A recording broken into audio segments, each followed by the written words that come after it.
Bem-vindos, bem-vindas, bem-vindos todos. Bem-vindos ao podcast Dr. Fabrício Mateus. Aqui você vai escutar histórias sobre ansiedade, exemplos do dia a dia e como você pode abordar esse assunto na sua vida. Nós vamos desmistificar o assunto sem tabus e sem estigmas, ok?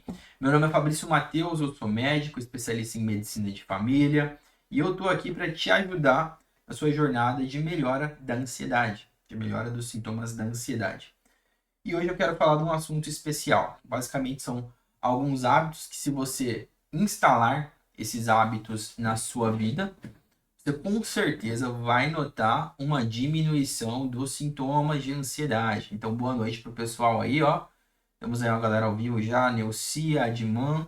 Vamos todos entrando, sejam todos bem-vindos. Vamos falar de 7 hábitos, tá? Eu vou destrinchar cada um desses hábitos para que vocês possam entender, para que vocês possam ter uma noção básica de como que a gente pode estar aplicando, de como que a gente pode estar de fato inserindo esses hábitos na nossa vida, para que nós tenhamos, né, o benefício da diminuição dos sintomas de ansiedade, ok? Então, vamos lá. Primeiro de tudo, a gente tem que falar de alguns hábitos que não são saudáveis, tá certo? E geralmente quando eu falo de um hábito bom, eu tenho um hábito antagonista, eu tenho um comportamento antagonista. Como assim, Fabrício? O que é antagonista? É o oposto.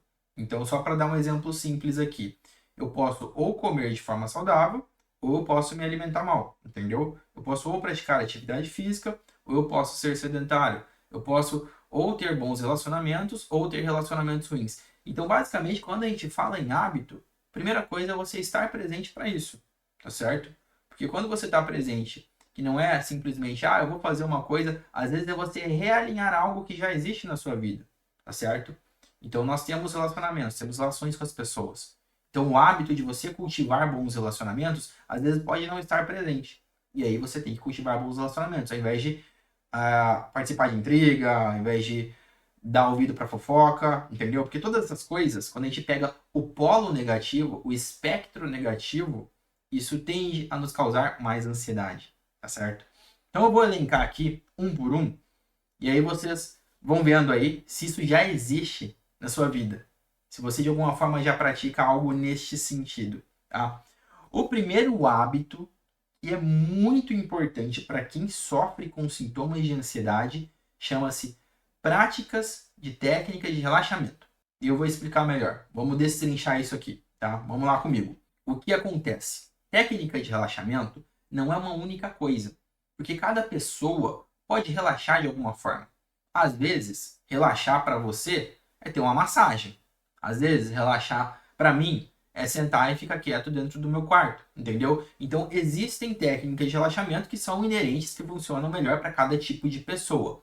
Eu vou falar de algumas que elas têm uma eficácia maior, que elas são mais comprovadas, elas são mais testadas, tá certo? Então, caso você não tenha hoje nenhuma prática que te relaxe, que te deixe mais calmo, é importante que você insira na sua vida caso você esteja sofrendo com sintomas de ansiedade, ok? Falando em técnicas de relaxamento, uma que eu já ensinei várias vezes e eu reforço a importância dela é o controle da respiração. Por quê? Respiração é uma coisa que a gente faz de forma involuntária. A gente já está respirando. Eu estou conversando com vocês, vocês estão aqui assistindo, a gente já está respirando automaticamente, a gente nem tem a noção disso, entendeu? A gente nem tem a noção disso. Então, a partir do momento que você passa a ter uma noção acerca de como você respira, às vezes você é muito afobado, às vezes você pode ter até alguma coisa mesmo respiratória, tudo isso pode afetar a ansiedade. Só que, em um primeiro momento, o que eu peço? Consciência. A consciência respiratória, ela é importante. Não precisa ficar neurótico o dia todo, mas em alguns momentos do dia, pega e presta atenção como é que você está respirando. Sabe? Você respira de forma pausada, de forma calma, ou você é afobado? Você é aquela pessoa que fala e já dá um puxão de ar, entendeu? Porque tudo isso daí acaba meio que sendo um reflexo da ansiedade e vice-versa. Porque o fisiológico afeta aquilo que me é intrínseco, e aquilo que me é intrínseco pode afetar o que eu exponho, né? O que é externo.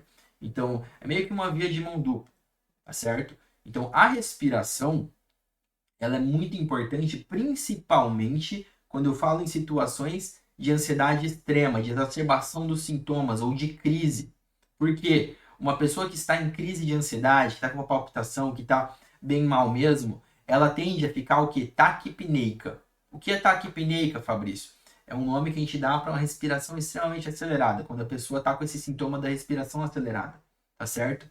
Então, por isso é importante você prestar atenção, porque é uma das poucas coisas que você tem controle, entendeu? Das coisas que você consegue, de fato, controlar. E aqui eu tô falando de quem não tem doenças respiratórias, que às vezes a pessoa tem asma, né? Às vezes a pessoa tem algum problema por causa do cigarro. Eu já peguei todo tipo de paciente no consultório, com todo tipo de situação. Então, tem que analisar o seu caso. Se você é um caso que não sofre de doenças respiratórias, você tem um controle muito maior. Isso vai refletir nos seus sintomas de ansiedade, tá? Vamos ver aqui. Medo de adoecer e ansiedade.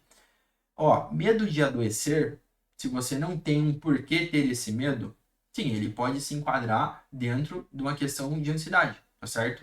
Porque a partir do momento em que eu sofro com algo que não existe ou que não tem o porquê de sequer existir, isso pode ser caracterizado como um transtorno ansioso. Só que, óbvio, cada caso tem que ser analisado particularmente. Eu não posso simplesmente por uma frase aqui falar, não, todo mundo que tem medo de adoecer sofre de ansiedade. Não é assim, tá certo? Porque às vezes, vou dar um exemplo. Normalidade, tá, gente? Ó, normalidade.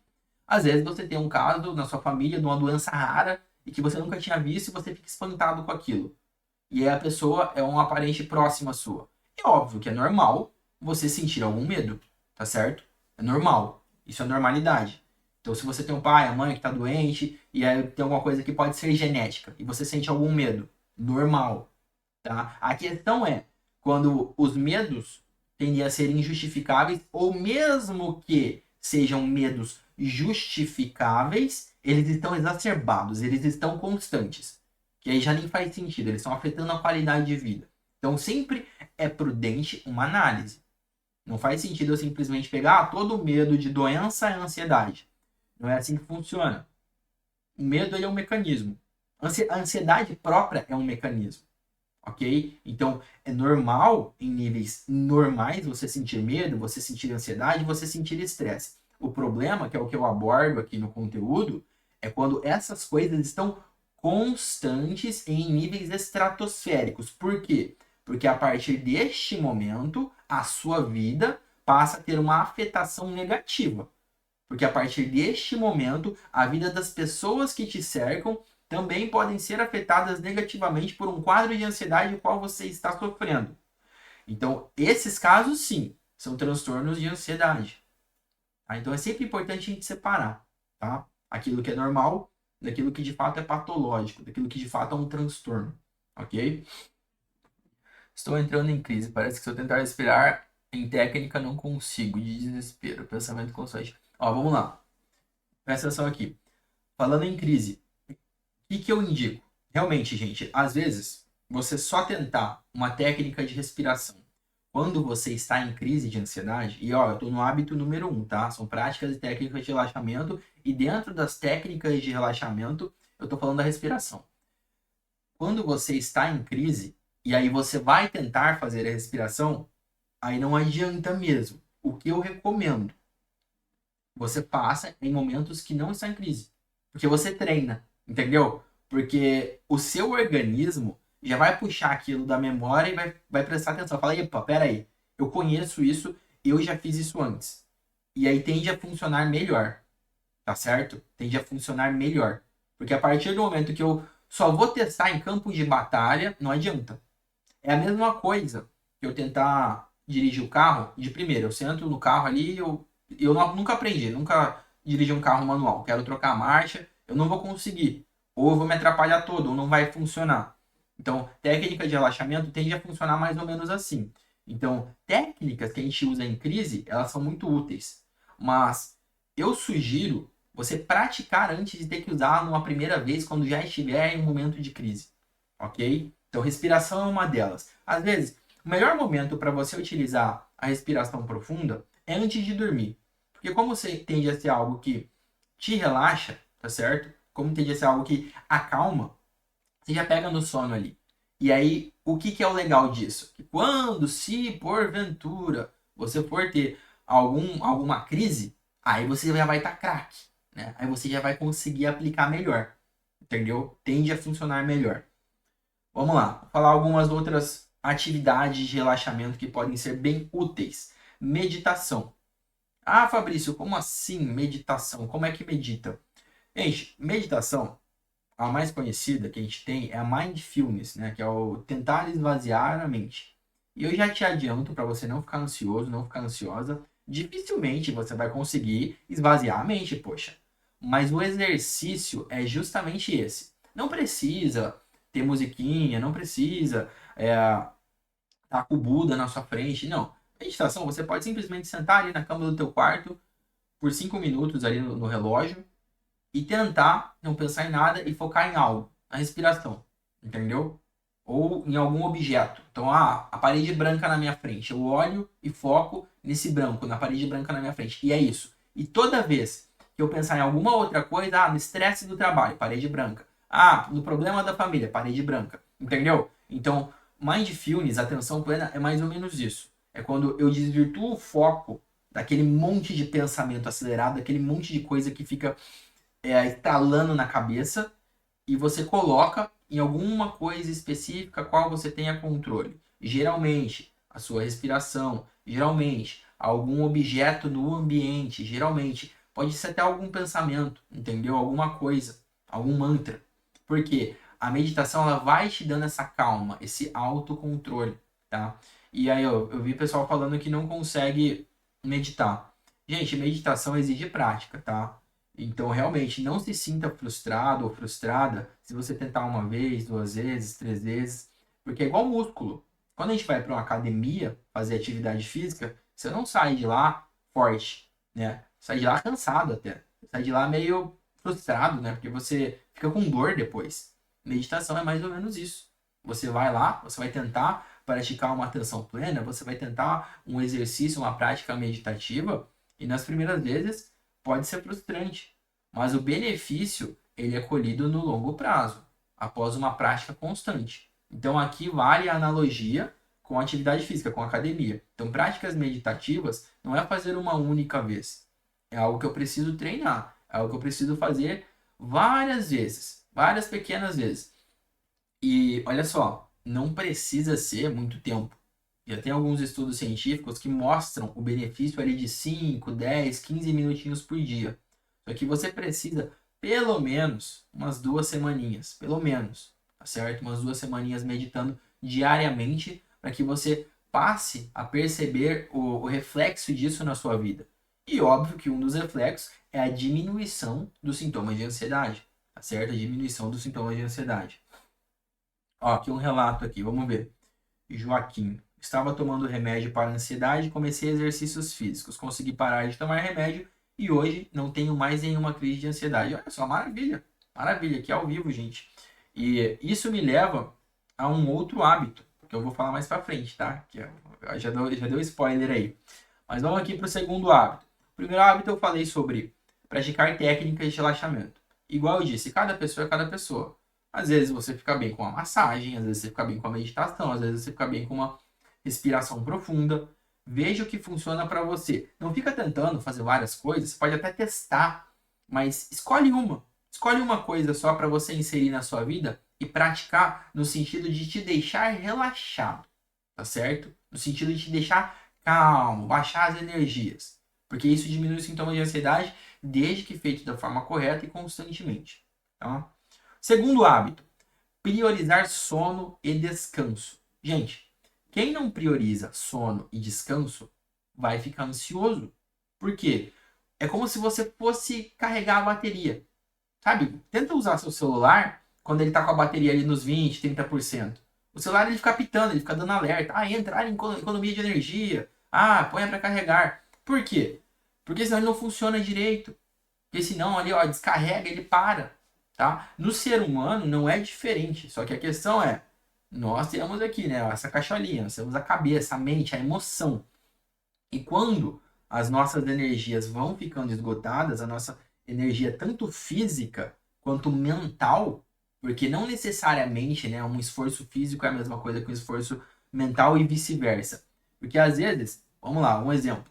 Eu posso trabalhar sentado o dia todo, mas aí eu converso muito, eu lido muito com a questão emocional das outras pessoas, com energia e tudo mais, e eu posso chegar no final do dia extremamente cansado sem ter movido uma palha. Da mesma forma, tem o oposto. A pessoa ela não tem esforço mental nenhum, ela está fazendo uma atividade no piloto automático, mas é uma atividade que exige muito esforço físico dela, e ela se cansa, tá certo? E como que a gente reverte isso no sentido do cansaço mesmo? Sono e descanso, tá certo? Sono e descanso. Porque se eu não tenho uma rotina de sono adequada, se eu não tenho o meu momento de descanso, eu não vou conseguir restabelecer as minhas energias e eu vou estar sempre trabalhando abaixo da performance. Então é como se eu tivesse sempre com a bateria na metade, né? Na metade descarrega, na metade descarrega. Isso vai me deixar ansioso? Vai te deixar ansiosa, certo? Caso você não preste atenção nisso. Então, ó, alguns pontos os pais ajudam bastante, principalmente falando de sono, tá, gente? Primeiro deles, regularidade. Regularidade, porque se você não tem horário para deitar, horário para acordar, você tende a ter uma oscilação na sua regularidade. E isso por si só ferra com a questão do seu ciclo circadiano. Ele não funciona direito.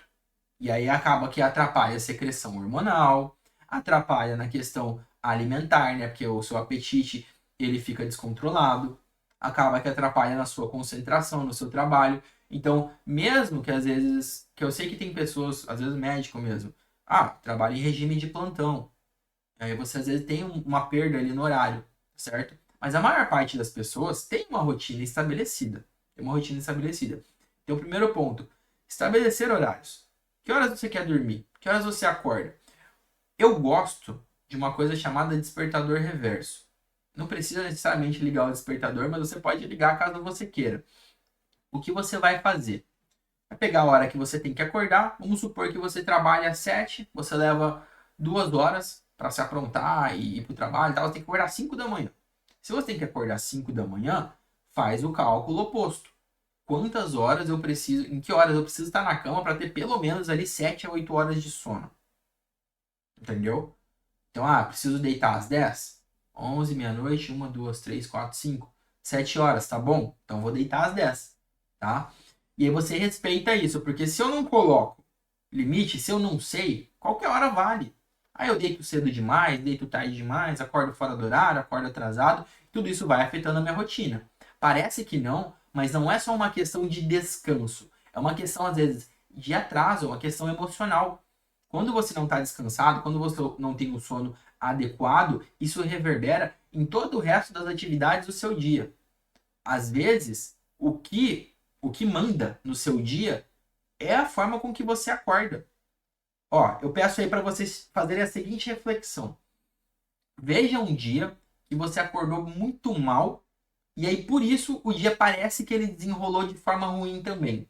E o contrário, às vezes tem um dia que você acordou muito bem e aí parece que o dia todo foi bom, porque ele seguiu naquele ritmo. Então, a forma com que você acorda de manhã cedo, ela tende a ditar o ritmo do seu dia. Então, por isso é importante essa questão da regularidade. Mais uma. Tempo de sono é diferente de tempo de cama. Como assim, Fabrício? Explica melhor isso. Vamos lá. Às vezes eu posso deitar para dormir meia-noite e botar o despertador para as 8 horas da manhã. Mas aí eu fiquei no celular, aí eu fui no banheiro ali várias vezes à noite, aí eu não consegui dormir um pouco, né? Eu tomei um café mais tarde. E aí eu fiquei 8 horas na cama. Fiquei deitado, 8 horas na cama. Mas aí quando vai ver de sono, eu dormi 4 horas e meia. Entendeu? Você já parou para fazer essa reflexão? Quanto tempo de sono efetivo você está tendo de fato? Porque não adianta nada nós deitarmos no horário, acordarmos no horário, mas se nesse meio tempo aqui não houve de fato um descanso de qualidade, um sono de qualidade. Então eu quero que vocês insiram isso na rotina de vocês, para vocês refletirem mesmo se o tempo que você está passando deitado na sua cama, você está efetivamente descansando ou você só está deitado, certo? Você só está deitado. Existem até algumas ferramentas para isso, existem alguns aplicativos aí que rastreiam o sono pelo som, né? Às vezes a pessoa ela ronca, às vezes você pode movimentar demais, né, na cama, vira para um lado, vira para o outro. Tudo isso acaba afetando de alguma forma. tá certo? Tudo isso acaba afetando de alguma forma a qualidade do seu sono. Então, ó, sono são duas questões. Já falei de duas aqui, ó. Regularidade, hora para deitar, hora para acordar. E tempo de sono, não só tempo de cama. Então, algumas pessoas demoram mais para dormir. Eu sou uma dessas pessoas. Se eu deito, eu queria ser assim, cara. Eu acho muito maneiro a pessoa que deita e dorme. Sério mesmo. Mas eu sei que eu não sou essa pessoa. Eu demoro um tempinho para pegar no sono. Então, eu já vou criando uma rotina que me acalma. Ah, vou escovar meu dente, entendeu? Eu já não tomo nada que é estimulante, eu não como alimentos pesados na parte da noite, tá certo? E aí eu vou me acalmando, eu vou me relaxando. Aí eu tomo um banho quente. Por quê? Tudo isso são atividades que elas vão tendendo a diminuir mais a minha energia, me colocar no modo de economia de bateria. E aí quando eu deito, eu tendo a pegar no sono mais rápido, tá? Eu tendo a pegar no sono mais rápido. Vamos lá. Doutor, qualidade ou não? Depois dormir de novo, ainda conta 7, 8 horas de sono. Ó, vamos lá.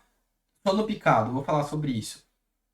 Mas só continuando aqui sobre a questão desse horário. Então vamos lá. Tempo de cama não necessariamente é tempo de sono, tá? Então vocês têm que ter isso intrínseco na cabeça de vocês. Se você leva 1 hora para dormir, meia hora para dormir, 20 minutos para dormir, você tem que descontar isso do seu tempo de cama.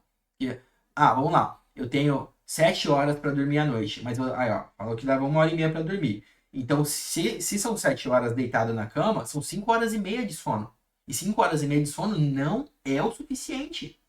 Não é o suficiente. Então, ou a gente começa a se planejar para ter mais tempo de cama, ou também buscar formas de dormir mais rápido. Porque realmente, 1 hora e meia também já é tempo demais. Tá bom? O normal aí é uns 30 minutos, 15 a 30 minutos. Em tese, se você deitou ali, é para dormir. Se está demorando muito, muito mais que isso, né? 1 hora, 1 hora e meia, 2 horas, aí já entra no campo da insônia, certo? Porque aí já é uma questão que a gente tem que abordar com formas de poder induzir o sono. Porque às vezes eu tenho um problema na indução do sono. Percebam? Percebam isso.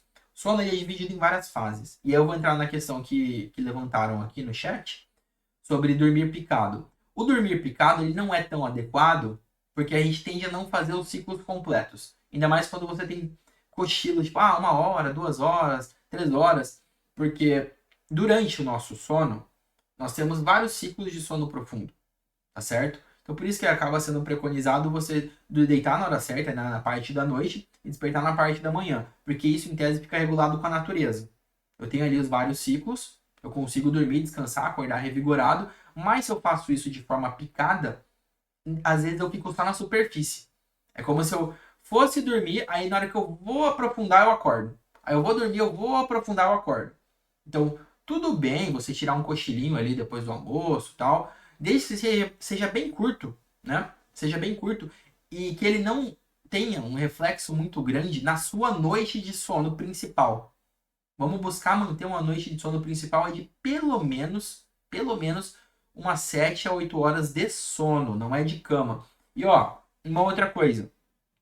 Como os organismos são diferentes, nós temos pessoas, são raras, tá? Não, não vamos arrumar desculpas, que elas conseguem ficar descansadas com menos horas.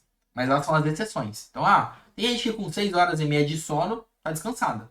Em contrapartida, a gente tem o outro oposto da moeda. São as pessoas que elas precisam de mais sono. Elas precisam dormir muito. Nós, é uma pessoa que parece um urso, né? Porque se ela dorme pouco, ou dorme a média ali, ela não se sente descansada. Então tem gente que precisa de 9, 10 horas de cama, entendeu? Para poder dormir bem, tá certo? Então, tudo isso daí é individual de cada um, mas existe ali uma média, tá certo? Aquelas 7 a 8 horas, ok? Porque a partir do momento que você passa a ter esse controle da regularidade, do tempo que você leva para ter a indução, ó, percebam que é como se fosse uma cronologia, tá certo? Uma cronologia. Que você deita, leva o tempo para dormir e tem o tempo de sono dentro do seu tempo de cama, aí você consegue ter um controle maior, tá certo? Então, ó, o pessoal perguntou aqui, Roseli, minha irmã trabalha nesse horário, 3 horas da manhã, que horário ela tem que dormir? Gente, vamos lá. Quando nós não temos o cenário ideal, a gente trabalha com o que tem. Qual que é o ideal? O ideal é você deitar à noite, entendeu? Ali no, em tese, quando a gente fala de forma natural, é Acabou a tarde, começou a escurecer, jantou ali um pouquinho depois, deita e dorme. Para acordar no amanhecer do dia. Esse é o ideal. A gente sabe que na sociedade de hoje, com televisão, com celular, com luzes, né? Aqui, tá à noite, mas eu tô com luzes no meu rosto. Então, isso acaba mimetizando a questão do dia. Então, se você trabalha em regime de plantão, se você trabalha de madrugada, preza pelo menos pela quantidade de horas. Então, quando possível, se possível, na parte da noite, dormir ali 6 a 9 horas de cama. De cama, porque aí dentro desse horário de cama você tem o seu sono, tá certo? Então a gente trabalha com o que dá para ser feito. Falando em descanso, porque aqui eu falei muito sobre sono, né? Então, o segundo hábito, justamente, é priorizar sono e descanso. Descanso, às vezes, é você dar um tempo para sua cabeça e para o seu corpo. Não necessariamente dormir. Já falei de dormir, dormir é importante. Falei sobre indução do sono, falei sobre ciclo, falei sobre regularidade, sobre horário. Agora, vamos falar sobre a questão do descanso. Então, não adianta nada eu dormir ali as minhas horinhas, só que eu fico o dia inteiro 100% ali trabalhando no máximo de performance. Uma hora, a mente e o corpo, eles não aguentam. Eles não aguentam. Então, o que que eu sugiro? Tenha um tempo de lazer. De lazer programado, não é lazer zumbi. Porque assim, não adianta nada eu pegar o celular, eu vou ficar vendo vídeo engraçado, mas no piloto automático. Tem que ser um tempo de lazer programado. E é um lazer que ele te deixa bem. Porque também não adianta, eu vou tirar aqui um tempo para assistir filme de terror. Você pode até gostar, mas se você assiste filme de terror, ele evoca uma parte ali do seu sistema límbico, da sua cabeça, que não é tão legal quando a gente fala em ansiedade. A mesma coisa, eles, vou assistir novela. Dependendo da novela, também pode te deixar aflito, pode te deixar aflita. Então, o que eu recomendo? Busque um lazer, um hobby, alguma coisa nesse sentido, que te faça bem, que te gere esses inputs aí de felicidade, que você consiga fazer ali no seu dia, que seja ao seu alcance. Às vezes, pode ser ali uma leitura de um livro, né? Às vezes pode ser assistir mesmo algum programa de comédia, alguma coisa nesse sentido, mas desde que seja programado. E tudo isso dá um descanso para a mente, tá certo? E o descanso do corpo, eu não preciso nem falar, né? Descanso do corpo entra o sono, entra o banho quente, entra aí uma massagem, deitar na cama, ficar no sofá ali, porque todas essas coisas vão recarregando a sua bateria, tá? Então falamos aí do primeiro hábito, praticar técnicas de relaxamento. Falamos do segundo hábito, que é priorizar sono e descanso. E agora vamos para o terceiro hábito. Aqui eu vou falar de um assunto que muita gente não gosta. Eu sei que eu falo desse assunto, a galera já vira cara para mim. Mas a alimentação. Alimentação. Por que que a alimentação é importante? Primeiro que tem essa questão dos horários e das quantidades. Quem tem sintomas de ansiedade tende a estar em algum dos polos. Ou come em excesso, ou come pouco. Tá? Então eu não sei qual polo às vezes você tá, se você tem sintomas de ansiedade, mas tem que prestar muito atenção. Porque se eu sou do polo que como demais, eu preciso ver o que eu estou comendo. Se eu sou do polo que come de menos, da mesma forma, eu preciso buscar formas de que eu me alimente, de que eu consiga os nutrientes necessários, certo? Então o primeiro passo é esse. Analise como que está a sua ingesta de alimento, a sua ingesta de calorias. Porque a partir disso, a gente começa a bolar algumas estratégias para que você consiga manusear melhor essa alimentação. Então, se eu sou a pessoa que eu como demais, o que que eu faço? Eu vou buscar alimentos que aumentem a minha saciedade. Eu vou buscar alimentos que não sejam tão calóricos. E que eu consiga comer ali, mesmo que às vezes até acima, mas que eu fique mais pleno. E óbvio, dependendo, é importante o acompanhamento de um nutricionista, de uma nutricionista. Mas uma alimentação balanceada e saudável, você consegue só de olhar para as coisas que você está ingerindo. Ó, se você come muita comida industrializada, se você pede muito delivery, se você come muito doce, todas essas coisas, isso acaba que para uma pessoa que já sofre com sintomas de ansiedade, aumenta, né? Piora, não ajuda. Fabrício, eu tenho que cortar? Não, eu, não- ó, gente, eu vou fazer uma confissão aqui. Eu não gosto de médico. Não, porque tem que cortar o açúcar da sua vida, você tem que cortar o doce, você tem que cortar tudo. Pelo amor de Deus, né? Não vamos, não vamos ser radical, tá? sempre tem um espacinho para alguma coisa que dê prazer para a pessoa. Óbvio, cada caso é cada caso. Tem caso extremo que precisa cortar. Aqui eu tô falando da maioria. A maior parte das pessoas tá ali no centro, não precisa eliminar tudo da dieta. Tem ali os momentos de prazer que eles têm correlação com aquilo que você ingere. Só que o problema tá quando algo que é para ser uma ocasião especial vira rotina. Aí é complicado. Porque se o que é especial passa a ser normalidade, além daquilo deixar de ser especial, né? Porque eu já não sinto tanto prazer quando eu como um doce, quando eu como uma pizza, porque para mim eu sempre peço, eu sempre tô comendo e tá tudo bem. Aquilo não vai ser tão saudável para o meu corpo. E aí eu passo a ter um problema calórico, porque eu vou ganhar mais peso, e eu passo a ter um problema nutricional. Ó, olha que louco isso. Porque muita gente fica prestando atenção só em peso, né? Ah, porque eu engordou demais ou emagreceu demais. Porque o ansioso, a pessoa que é ansiosa, ela tende a estar num dos polos, né? Ou ela ganha peso ou ela perde peso. Porque ela come muito ou ela come pouco. Mas a questão aqui principal, óbvio, o peso é uma questão importante. Mas nutriente, gente. Nutriente, vitamina, minerais.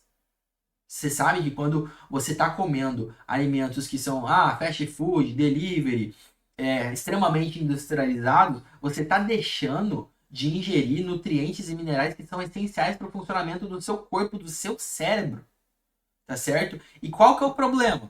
A ansiedade, por ser uma questão emocional, uma questão mental, se eu não tenho minerais suficientes, nutrientes suficientes para regular aqui, ó, a cascata dos hormônios, né, minha serotonina, minha adrenalina, todas as coisas que são envolvidas aqui, os sintomas vão piorar, tá bom?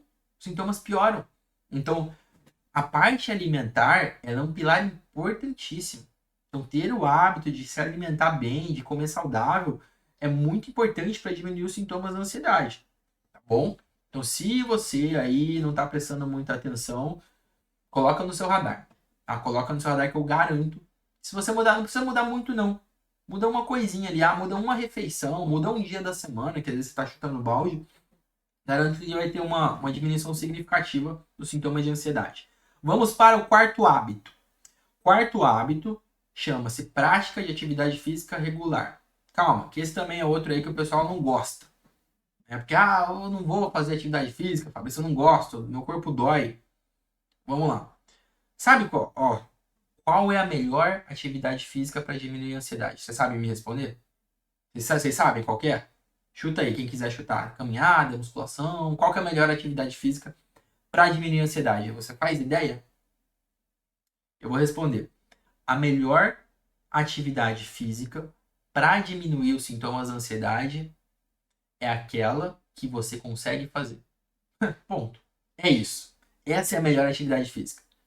Então, se você pode caminhar, caminhada. Se você pode fazer academia, é academia. Se você pode nadar, é natação. Entendeu? Então, a melhor atividade física é aquela que está ao seu alcance.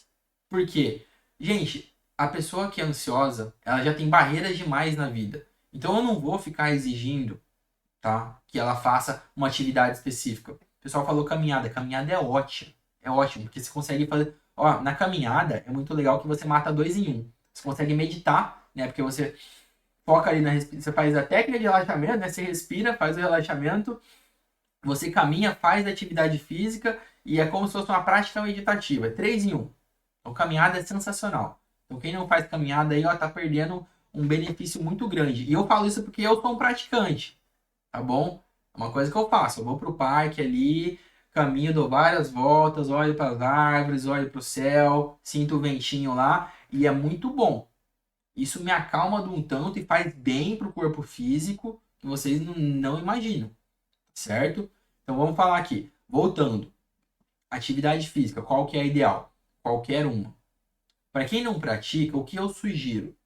Tá? Que eu vi ali que o pessoal falou, preciso fazer, meu filho é personal. Não tenho ânimo. Realmente, gente, é difícil. Para quem tá. Porque, ó, vamos lá, a gente tem que separar as coisas. Tem gente aí, às vezes você que tá do outro lado, parece que é uma coisa distante. Né? Às vezes você não tá com ânimo, às vezes você tá em crise, às vezes você não tá conseguindo dormir direito, você tem muita coisa na sua cabeça, e a última coisa que você vai pensar é em fazer atividade física. O que que eu sugiro? Aulas experimentais, entendeu? Tenta. Ou compromisso com alguma outra pessoa. Se você vai fazer uma caminhada, faz um comprometimento com alguém, com algum amigo, com alguma amiga, com o seu parceiro, com a sua parceira. Faz um comprometimento, fala, fulano, a gente vai caminhar amanhã, a gente vai no parque. Nem que seja pra gente sentar e ficar olhando os cachorrinhos, mas a gente vai pro parque. Quebra essa primeira barreira, tá? Porque quanto menos obstáculos tiver entre o ato em si e o ponto qual você se encontra, mais fácil você chega lá, tá? A pessoa falou, não faço caminhada, faço academia. Ótimo, maravilhoso. Academia é ótimo, mantém massa muscular, tá? Estimula a liberação de endorfina. Então, é o que eu falei. A questão da atividade física é aquela que você consegue, é aquela que te agrada, tá bom?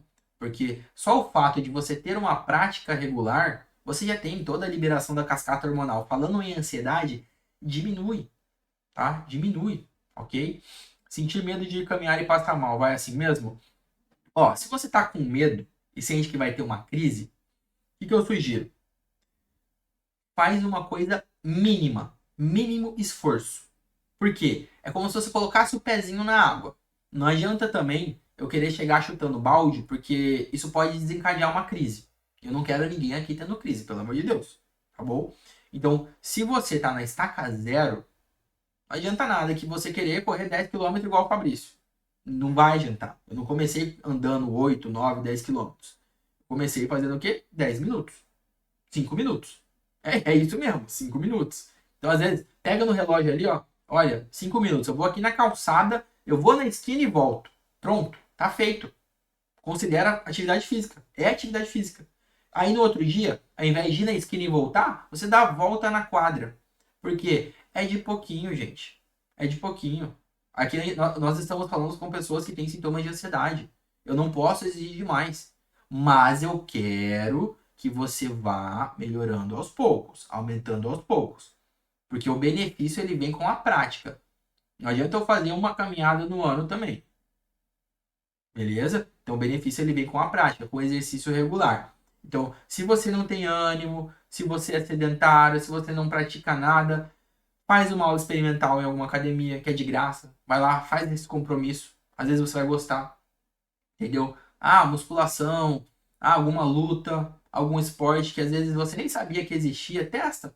Eu já vi muita gente se encontrando em atividade física. A pessoa faz amigo, a pessoa descobre ali uma galera legal para estar junto, sente ali um ambiente maneiro, fica mais relaxada, tá certo? Tende a melhorar o corpo físico, melhora a autoestima, diminui os sintomas da ansiedade. Então, gente, o primeiro passo é isso, é diminuir a distância entre o momento qual você se encontra e o ato de alguma atividade física.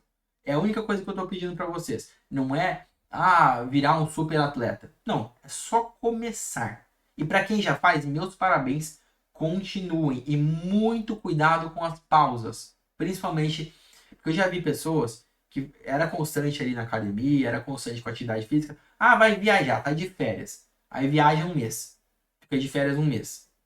E aí não faz. Aí a pessoa nunca mais volta.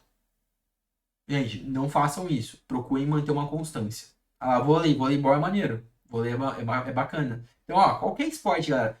Beach tênis, tênis, vôlei, futebol, corrida, atletismo, natação. Tem uma infinidade de atividade física. Com certeza alguma você vai se identificar. Tá certo? E esse daí é o quarto hábito. Quarto hábito. Faltam três, tá? E o sétimo eu vou falar para vocês. O sétimo é um dos mais importantes, tá? Então fique até o final para vocês verem que realmente o sétimo é um que boa parte não pratica e precisa praticar.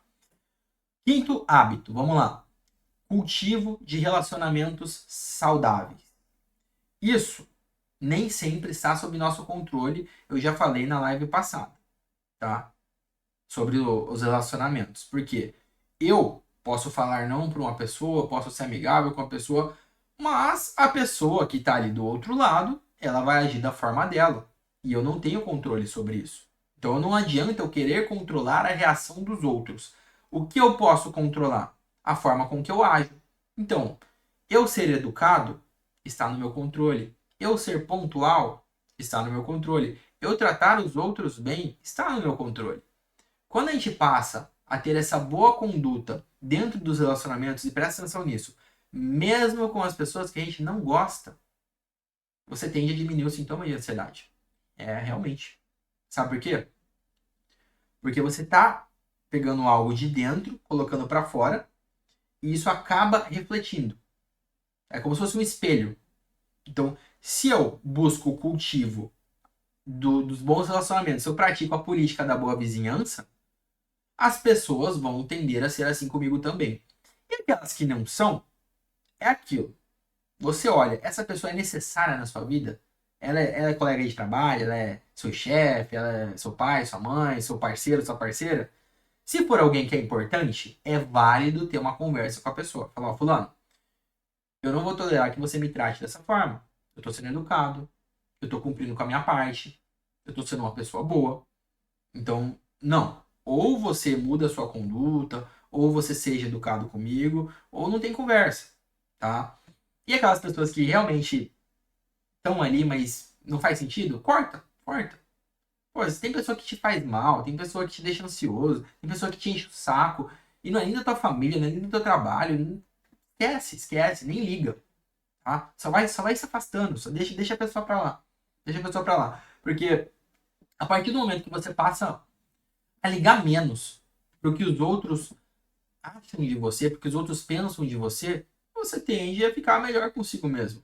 Quando você está em paz consigo mesmo, principalmente relativo aos outros, você fica com menos sintomas ansiosos. Fica com menos sintomas ansiosos. Minha filha queria tirar um pouco o celular da minha neta. O que o senhor sugere para ela?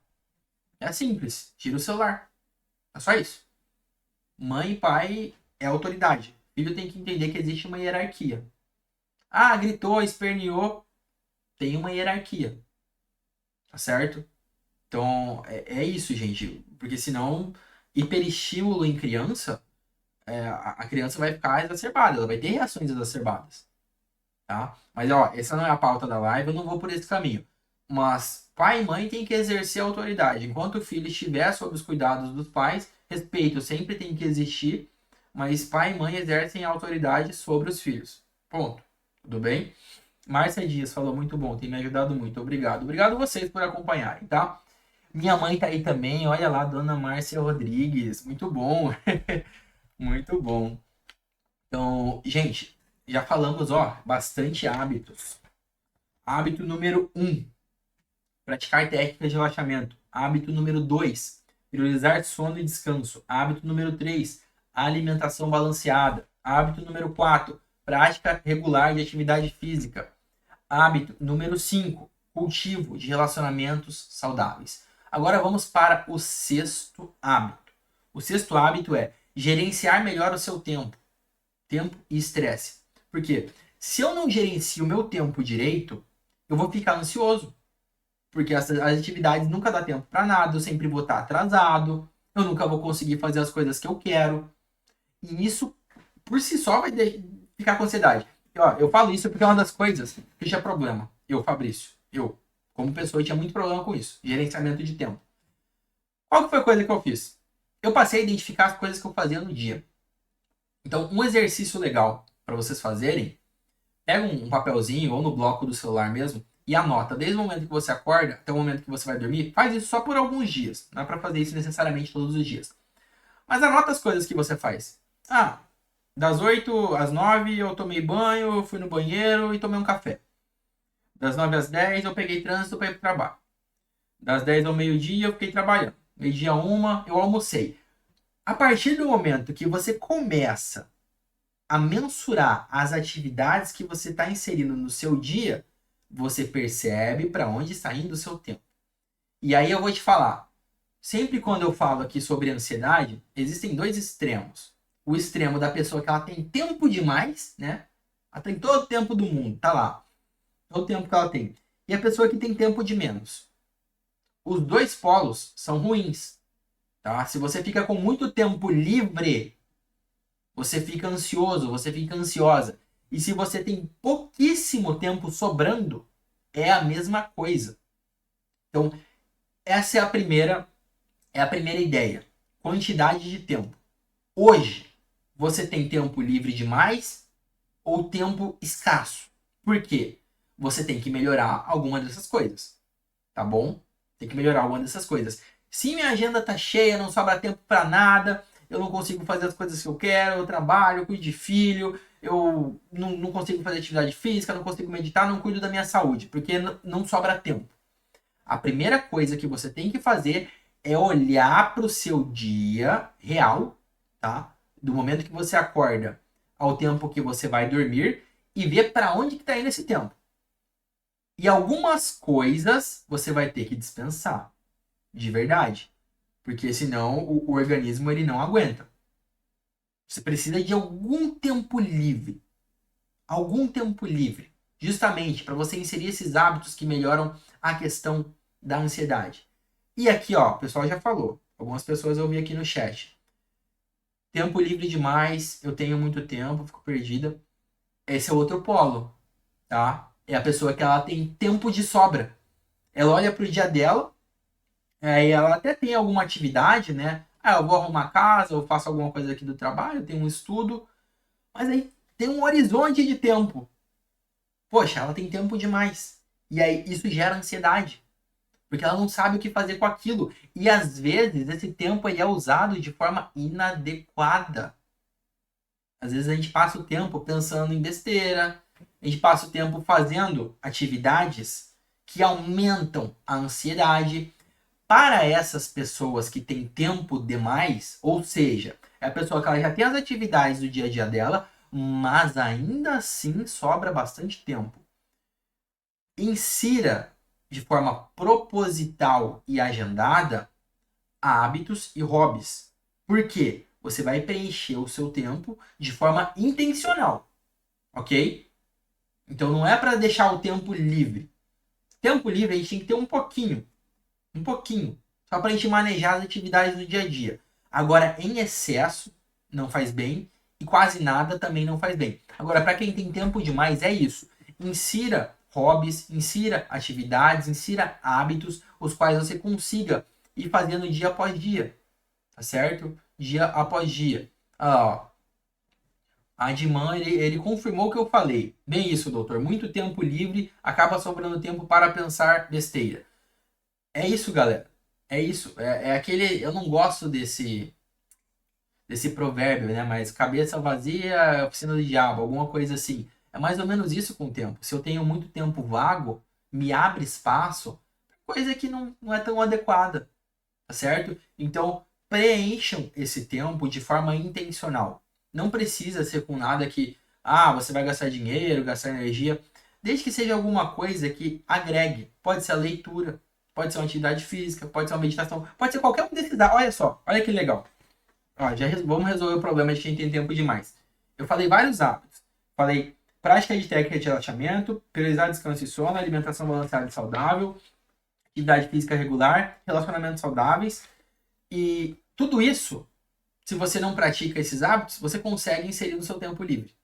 Olha que maneiro, né? Você consegue resolver dois problemas em um. Você insere hábitos que diminuem os sintomas de ansiedade e você usa aquele tempo que antes estava ali inutilizado, né? Você usa ele de forma adequada. Então, às vezes, praticar um hobby. Cara, hobby é uma coisa muito legal. As pessoas não dão o devido valor para isso. Sério? Você tem algum hobby hoje? O que é hobby? Hobby é qualquer coisa que seja útil e que você goste.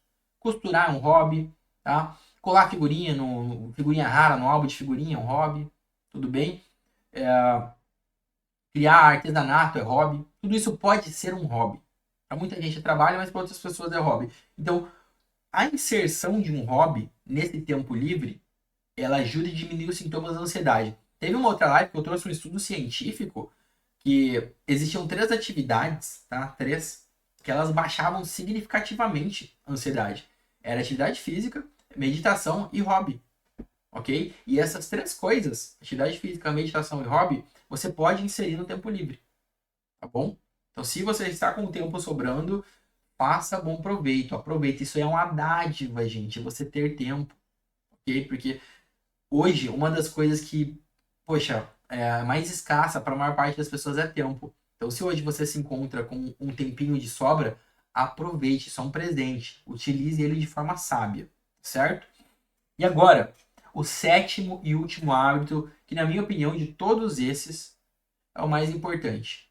Por quê? Porque ele engloba todo o resto. Ele engloba todo o resto. É o hábito da prática do autocuidado e da autocompaixão. E eu vou separar aqui autocuidado de autocompaixão. O que é autocompaixão? Autocompaixão é quando eu entendo a situação na qual eu me encontro e eu não me cobro demais, eu não me chicoteio, eu não deixo que os outros pisem em cima de mim. Eu sei o meu valor. Eu busco cuidar do meu emocional. Então eu tenho essa prática constante. Eu agradeço pelas coisas as quais existem na minha vida e que nem sempre as pessoas olham como um valor. E são coisas simples, né? Às vezes é uma interação com alguém que você ama, às vezes uma comida gostosa que você comeu no dia. Então esse hábito da autocompaixão, daquele olhar para si de forma amorosa, isso é extremamente importante para quem tem ansiedade.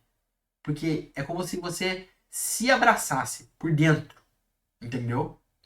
E o hábito do autocuidado, ele engloba as outras coisas. É você cuidar da sua saúde, do seu corpo, da sua mente. É você, em um primeiro momento, entender que você precisa ser cuidado. Não só por um médico, não só pela família, mas por você. A primeira pessoa que tem que cuidar de você é você mesmo. Nós, como pessoa, nós temos que cuidar de si próprio, certo? Porque é o que eu falei. As coisas que não são intrínsecas, né, dentro do peito, dentro da mente, tudo isso reflete para fora. Tudo isso reverbera, tudo isso grita pro exterior. Por isso que a pessoa que tem ansiedade às vezes treme, porque tá tão travado ali dentro que isso acaba saindo, né, em forma de crise, igual o pessoal falou aí. Então, o hábito da autocompaixão, do autocuidado, é como se você acalmasse um tipo de terremoto.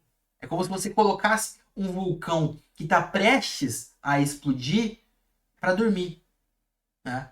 Um vulcão que ia entrar em erupção, logo ele fica calmo, fica tranquilo, certo? Então, essa prática do autocuidado, essa prática da autocompaixão, ela é muito importante. Fabrício, como é que eu faço? Inserir hábitos desses todos que eu falei, tá bom? Ter essa questão de olhar para si com um olhar não de julgamento, com um olhar não de cobrança, mas com um olhar de amor.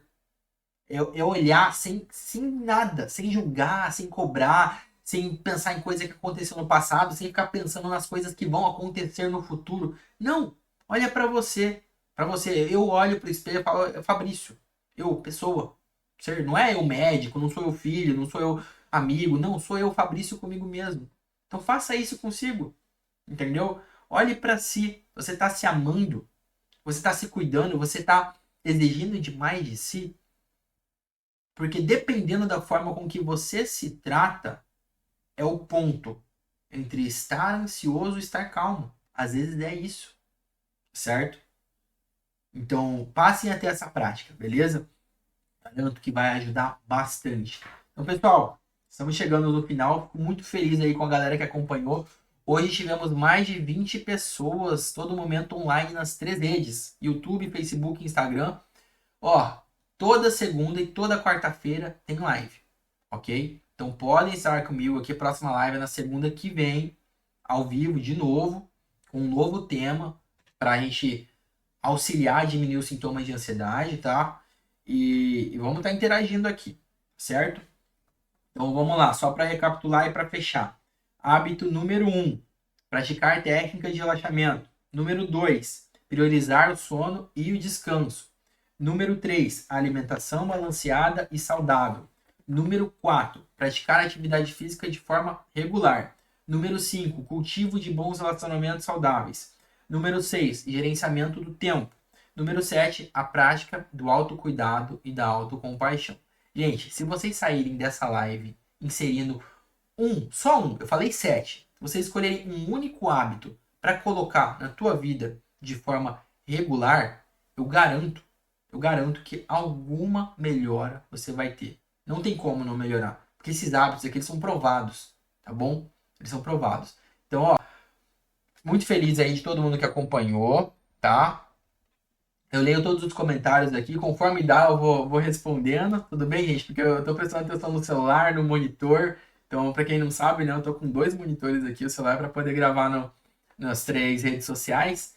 Mas eu fico muito feliz com a participação de todos vocês. Já vi gente, ó, que já participou das lives passadas, legal. Legal que vocês estão participando de mais lives. Importante isso, tá? Importante porque só assim a gente consegue consolidar mesmo uma saúde emocional de fato, tá? Então, fiquem com saúde, fiquem com Deus e até a próxima.